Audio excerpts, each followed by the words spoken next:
Famous हो जाओगे आप तो। ये यूट्यूबर है। ये पहले से ही फेमस है। अलग से आओ। जावा कॉफी हॉट चॉकलेट।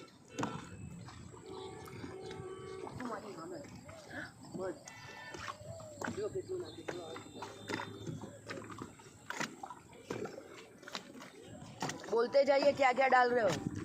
पहले इसमें डाल पड़ता है इलायची, दालचीनी, मिलायची, केसर और बाद में ड्राई फ्रूट डालते हैं, बादाम, अखरोट, कोकोनट, हनी, रोज, ऑल मिक्स।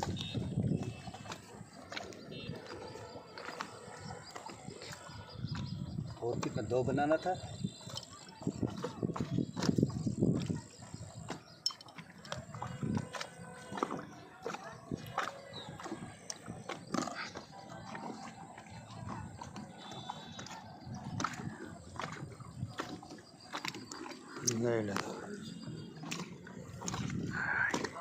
आज ही आज सिगरेट पी, આપણે કાવો પીયા સિગરેટ પીએ।